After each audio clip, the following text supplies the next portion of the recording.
Bonjour, bienvenue sur jean-pierre-villade.com. Je vous propose un nouveau tutoriel sur EBP Compta V18 sur la saisie au kilomètre. Sur EBP, vous avez plusieurs façons de saisir vos écritures, soit la saisie standard, il y aura vraiment un tutoriel dédié à cet effet, soit sur la saisie guidée, donc là vous saisissez vos écritures par des modèles, ou la saisie au kilomètre. L'objectif de la saisie kilomètre est de faire appel à un bordereau de saisie où vous allez, comme son nom l'indique, saisir toutes vos écritures au kilomètre, que ce soit aussi bien au niveau des achats qu'au niveau des ventes, que la banque ou la trésorerie. Et dès que vous aurez terminé, toutes ces écritures vont de suite s'intégrer dans les journaux respectifs. Pour cela, nous allons dans le menu quotidien, saisie au kilomètre. Et ici, nous allons commencer, voilà, donc par exemple par le journal d'achat, nous allons commencer par une écriture de téléphone, par exemple.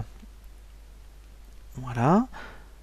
Donc pour naviguer dans le journal, ce que je vous conseille, c'est de faire, mettons, tabulation, c'est beaucoup plus facile. Donc avec la touche tabulation, vous voyez, en fait, c'est là où vous allez gagner du temps. Donc après, je fais F4 pour choisir à chaque fois le compte qui m'intéresse. Donc là, je vais prendre la TVA. Voilà, donc là, il a calcul. Je continue avec la touche tabulation. Je fais 401, je fais F4 et je vais chercher mon fournisseur. Donc là, c'est du téléphone. Voilà. Et ensuite, pour équilibrer l'écriture, je fais F12. Donc là, je vais changer maintenant de journal. Je vais dire, maintenant, je vais saisir une vente. Alors, pour moi, voilà, je recommence. Voilà, donc ici, effectivement, il ne numérote pas la pièce puisque c'est mes numéros de facture. Donc là, je vais chercher le compte 706, je fais F4 au clavier, et là, je prends mon compte, voilà, donc là, c'est de la formation, mettons, voilà. Donc là, je vais chercher mon compte de TVA, donc si je ne le connais pas, je fais F4, voilà. Donc il calcule TVA, après je vais chercher un client, F4, voilà, et mettons, voilà, et je fais F12. Ensuite, je vais changer de journal, je vais, mettons, dans la banque, et là, mettons, alors, pardon, je fais F4, voilà, BP, excusez-moi, donc là, en fait, je vais dire que je vais régler, mettons, pourquoi pas, mettons, GESPI, voilà.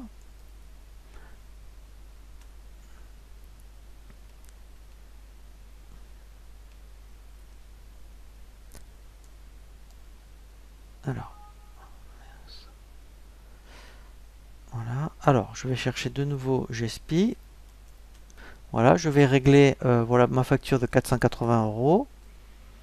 Voilà, donc là, effectivement, ce qui est intéressant, alors là, toutes ces informations, c'est par rapport au paramétrage dans le tutoriel qui est indiqué pour tout ce qui est au niveau du lettrage. Donc là, effectivement, je fais solder.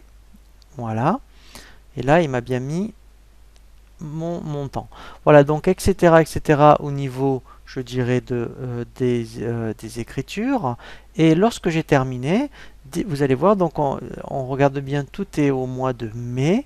Et bien, dès que je vais fermer mon journal, dès que je reviens, mettons, dans quotidien saisie standard, je vais vérifier, voilà, vous voyez, au mois de mai, et bien pour les achats ou pour les ventes, après on ira même, voilà, donc vous voyez, en fait il a tout réintégré directement dans les différents journaux. Donc voilà, donc c'est une autre façon de saisir les écritures, de passer par quotidien saisie au kilomètre, et ensuite effectivement il réintègre tout dans les journaux respectifs. Voilà pour la saisie au kilomètre. Je vous dis à très bientôt sur jean-pierre-villade.com pour un nouveau tuto.